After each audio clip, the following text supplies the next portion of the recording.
Test 3. You will hear a number of different recordings, and you will have to answer questions on what you hear. There will be time for you to read the instructions and questions, and you will have a chance to check your work. All the recordings will be played once only. The test is in 4 sections. At the end of the test, you will be given 10 minutes to transfer your answers to an answer sheet. Now turn to Section 1. Section 1. You will hear a telephone conversation between a travel company employee and a customer. First, you have some time to look at questions 1 to 5.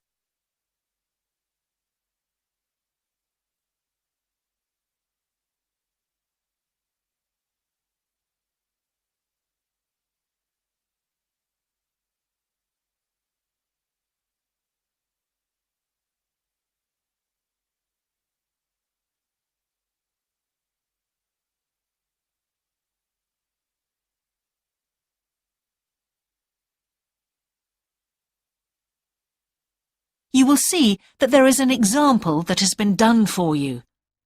On this occasion only, the conversation relating to this will be played first. Greek island holidays, can I help you? Yes, I hope so. I have a friend who's just come back from Corfu, and she's recommended some apartments in Arelis. She thought they might be on your list. Arelis, let me see. Can you give me the names? Yes, the first's Rose Garden Apartments. I'd like to go with another friend in the last week of October. Well, we've got a lovely studio flat available at that time. I'm sure you'd enjoy the entertainment programme there too, with Greek dancing in the restaurant. The entertainment programme offers Greek dancing, so Greek dancing has been written in the space. Now we shall begin. You should answer the questions as you listen, because you will not hear the recording a second time. Listen carefully and answer questions 1 to 5. Greek island holidays, can I help you? Yes, I hope so. I have a friend who's just come back from Corfu, and she's recommended some apartments in Arelis. She thought they might be on your list. Arelis, let me see. Can you give me the names? Yes, the first's Rose Garden Apartments. I'd like to go with another friend in the last week of October. Well, we've got a lovely studio flat available at that time. I'm sure you'd enjoy the entertainment programme there too, with Greek dancing in the restaurant. And the cost for each of us? £219. That sounds very reasonable. I'm just jotting down some notes. Now, the second one she mentioned was called Blue Bay. Blue Bay. Yes, in fact, that's very popular, and it has some special features. Really? The main attraction is the large swimming pool with salt water. Much healthier, I understand. That's right. And it isn't far from the beach either, only 300 metres. And only around half a kilometre to some shops, so you don't have to be too energetic. Is it much more expensive than the first one? Let me just check. I think at the time you want to go, it's around £260. No, £275 to be exact. Right, I've got that. Now, there are just 2 more apartments to ask you about. I can't read my own writing. Something to do with sunshine, is it? I think you meant the Sunshade Apartments. They're on a mountainside. Any special features? Yes, each room has its own sun terrace, and there are shared barbecue facilities. Ooh, sounds lovely. Yes, it is rather well equipped. It also provides water sports. It has its own beach. There are facilities for water skiing. Any kite surfing? My friend's quite keen. Not at the hotel, but I'm sure you'll find some in Arelis.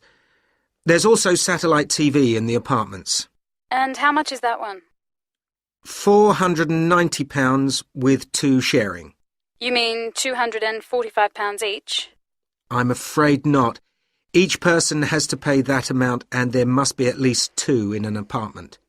Oh, I don't think that would be within our budget, unfortunately. And the last one sounds a bit expensive too. The Grand? Actually, it's quite reasonable. It's an older style house with Greek paintings in every room and a balcony outside. Sounds nice. What are the views like? Well, there are forests all round and they hide a supermarket just down the road, so that's very useful for all your shopping needs. There's a disco in the area too. And the price? £319 at that time, but if you leave it till November, it goes down by 40%.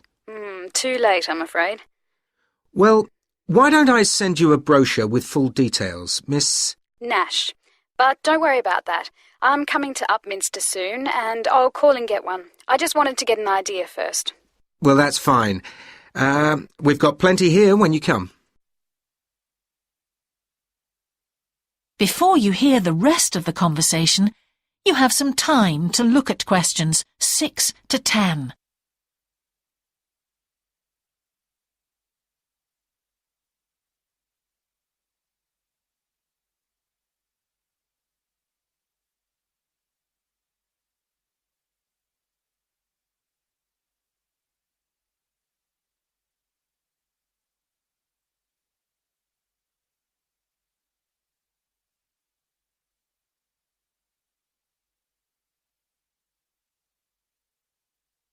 Now listen and answer questions 6 to 10.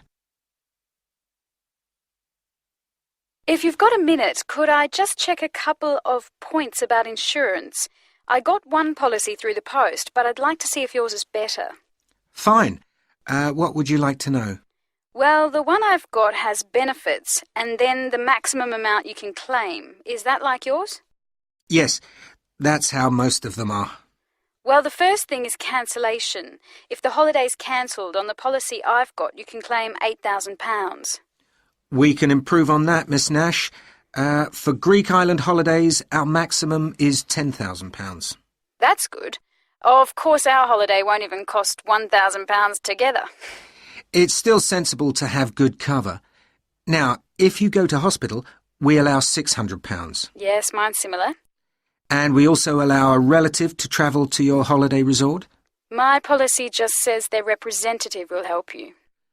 You can see there's another difference there. And what happens if you don't get on the plane? Nothing, as far as I can see on this form.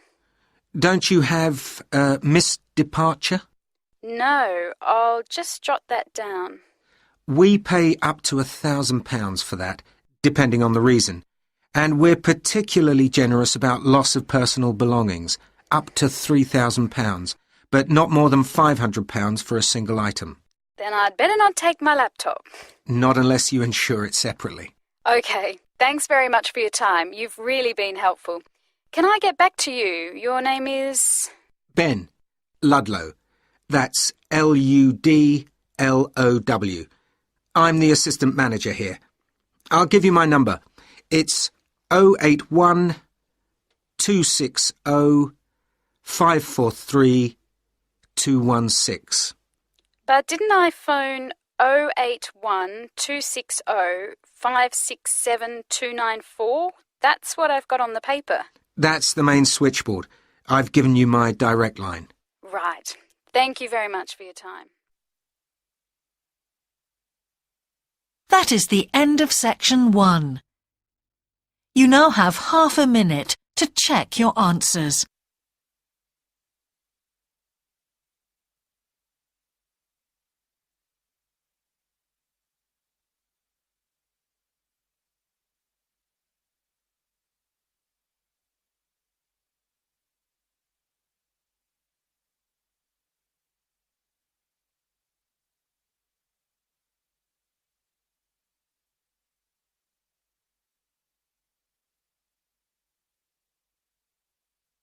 Now turn to section 2.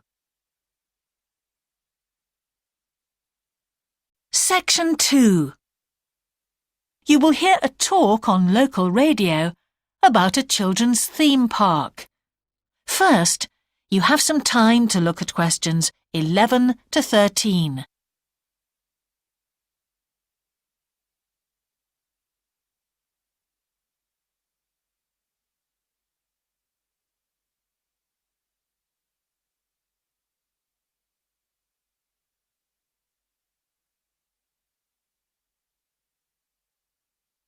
Now listen carefully and answer questions 11 to 13.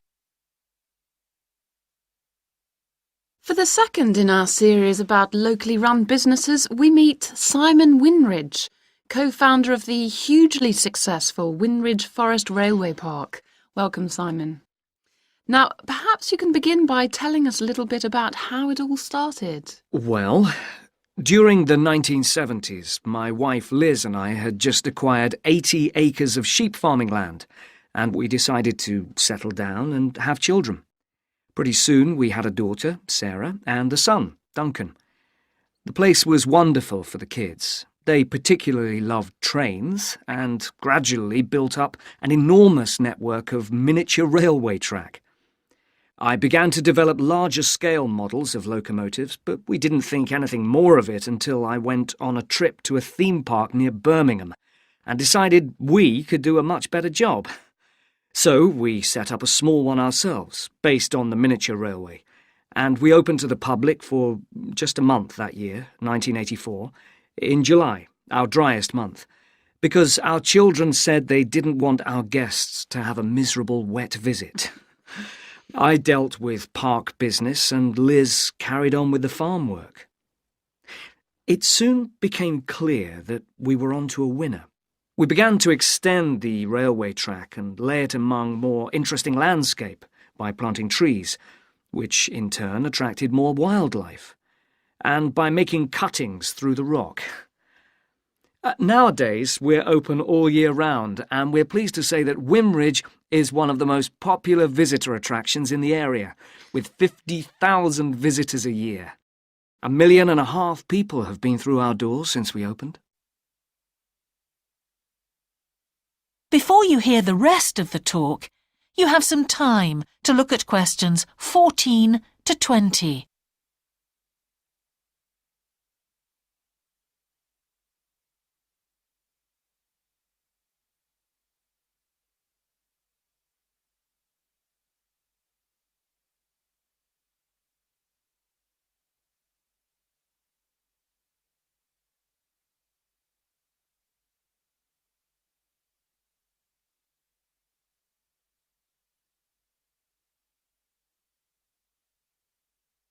Now listen and answer questions 14 to 20.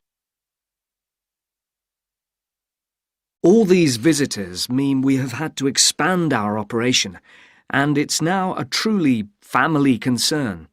I'm near to retirement age, so I only concern myself with looking after the mechanical side of things, keeping the trains going. Liz now devotes all her energies to recruiting and supporting the large squadron of workers, which keep the place running smoothly. We're really pleased that, after some years away teaching, Sarah has now returned to the park and makes sure the visitors are kept fed and watered, which keeps her pretty busy, as you can imagine. Our son Duncan has been a stalwart of the park for the last 10 years, taking over from me in the area of construction. And I'll say a little bit more about that in a moment. And his new wife, Judith, has also joined the team in charge of retail. That's becoming a tremendous growth area for us. A lot of people want to buy souvenirs. Mm-hmm. So have you finished your development of the site for the moment? Not at all. We're constantly looking for ways to offer more to our visitors. The railway remains the central feature, and there's now 1.2 kilometres of the line laid, but we'd like to lay more. Because of the geology of the area, our greatest problem is digging tunnels, but we're gradually overcoming that. We're also very pleased with a new installation of the go-kart arena, which is 120 square metres in area.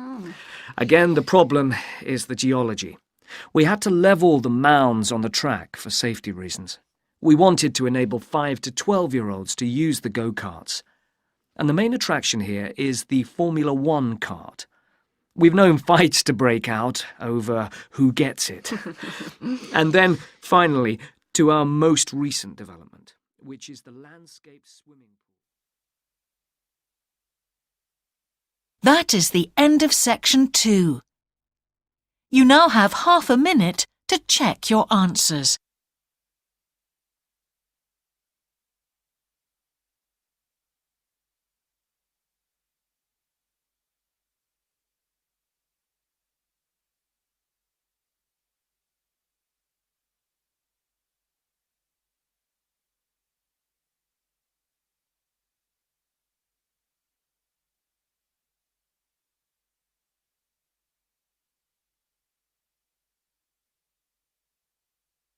Now turn to section 3.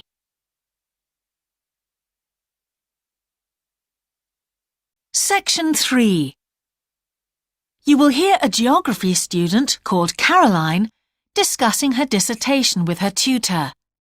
First, you have some time to look at questions 21 to 23.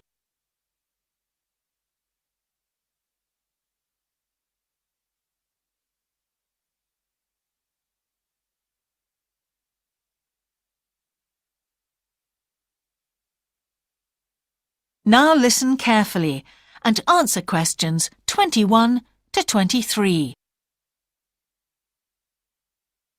Ah, Caroline. Come on in, sit down. Thanks. So how's the dissertation planning going? Well, Dr. Shulman, I'm still having a lot of trouble deciding on a title. Well, that's perfectly normal at this stage. And this is what your tutorials will help you to do. Right. What we'll do is jot down some points that might help you in your decision. First of all, you have chosen your general topic area, haven't you? Yes, it's the fishing industry. Oh, yes, that was one of the areas you mentioned. Now, what aspects of the course are you good at? Well, I think I'm coping well with statistics, and I'm never bored by it. Good. Anything else? Well, I found computer modelling fascinating. I have no problem following what's being taught, whereas quite a few of my classmates find it difficult. Well, that's very good. Do you think these might be areas you could bring into your dissertation? Oh, yes, if possible. It's just that I'm having difficulty thinking how I can do that.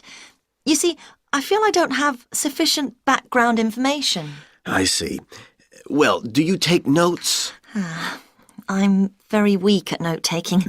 My teachers always used to say that. Well, I think you really need to work on these weaknesses before you go any further. What do you suggest? Before you hear the rest of the tutorial, you have some time to look at questions 24 to 30.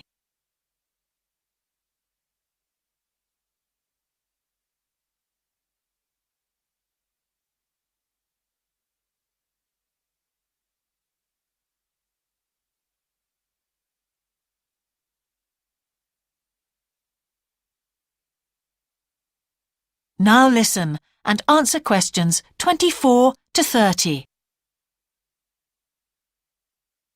Well, I can go through the possible strategies with you and let you decide where to go from there. Okay, thanks.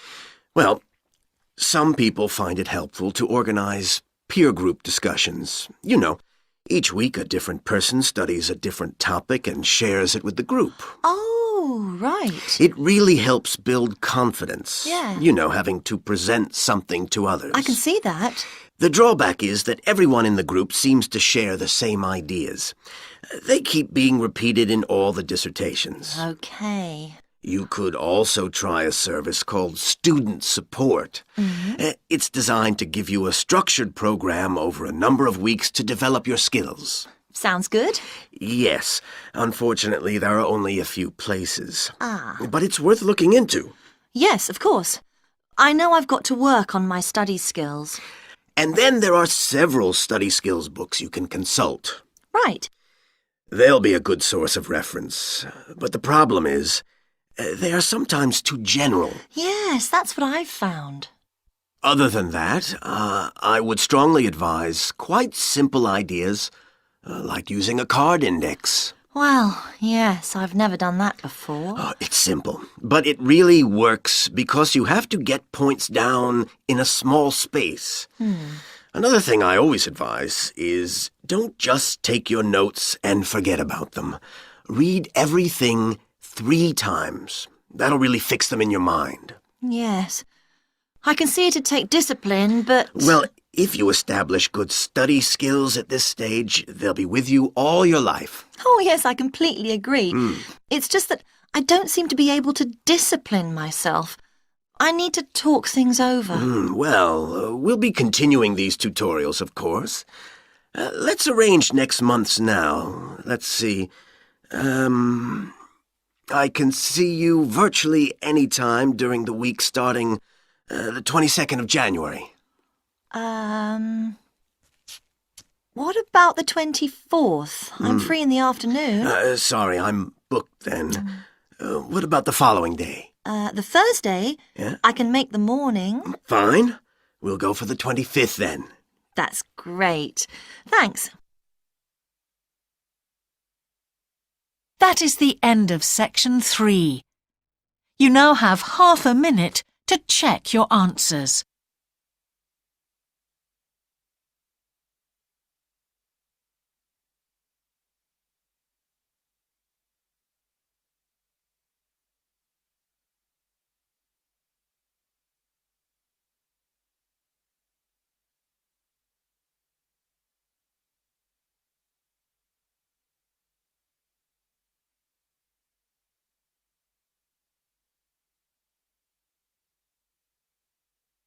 Now turn to section 4.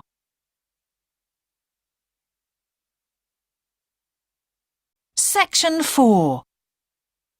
You will hear part of a lecture about an experimental design for a house.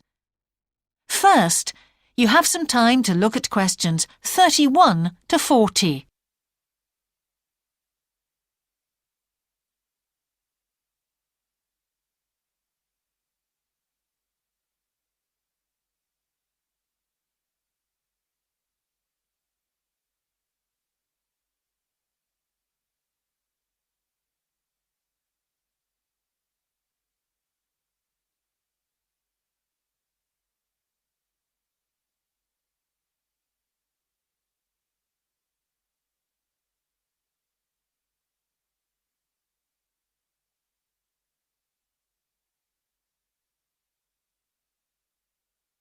Now listen carefully and answer questions 31 to 40. Good morning. In the last few lectures, I've been talking about the history of domestic building construction. But today, I want to begin looking at some contemporary experimental designs for housing. So, I'm going to start with a house which is constructed more or less under the ground. And one of the interesting things about this project is that the owners, both professionals but not architects, wanted to be closely involved, so they decided to manage the project themselves. Their chief aim was to create somewhere that was as environmentally friendly as possible. But at the same time, they wanted to live somewhere peaceful. They'd both grown up in a rural area and disliked urban life. So the first thing they did was to look for a site, and they found a disused stone quarry in a beautiful area. The price was relatively low, and they liked the idea of recycling the land, as it were.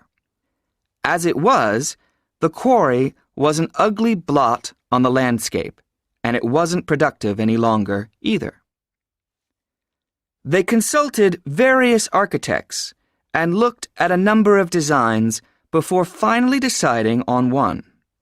As I've said, it was a design for a sort of underground house, and it was built into the earth itself, with 2 stories. The north, east, and west sides were set in the earth, and only the sloping south-facing side was exposed to the light. That was made of a double layer of very strong glass. There were also photovoltaic tiles fixed to the top and bottom of this sloping wall. These are tiles that are designed to store energy from the sun. And the walls had a layer of foam around them too to increase the insulation.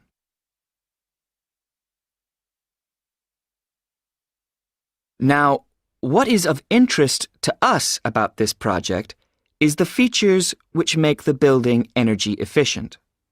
Sunlight floods in through the glass wall, and to maximize it, there are lots of mirrors and windows inside the house. That helps to spread the light around. So that's the first thing. Light is utilized as fully as possible.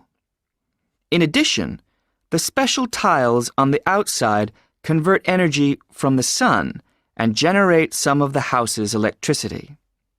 In fact, and it is possible that in future the house may even generate an electricity surplus, and that the owners will be able to sell some to the national grid.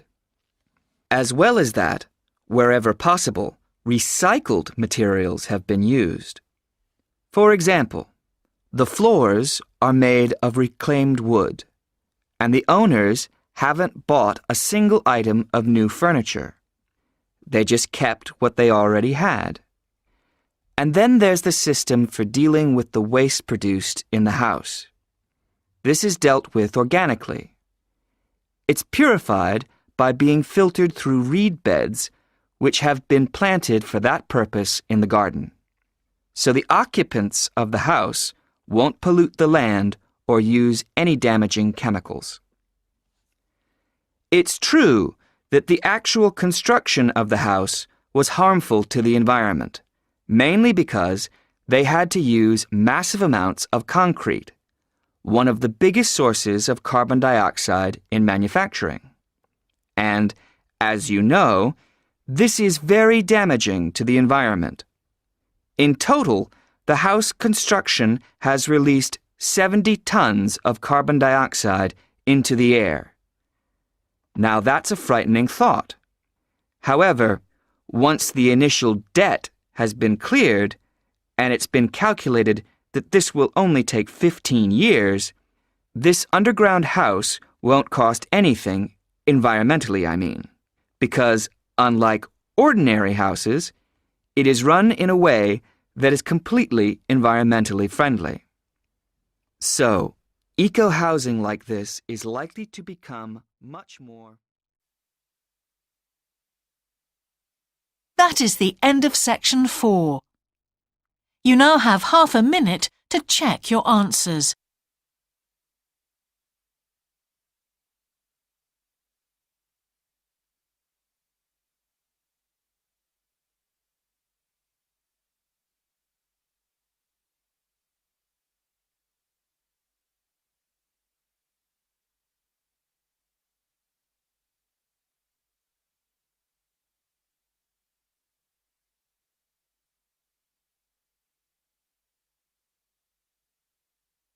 That is the end of the listening test. In the IELTS test, you would now have 10 minutes to transfer your answers to the answer sheet.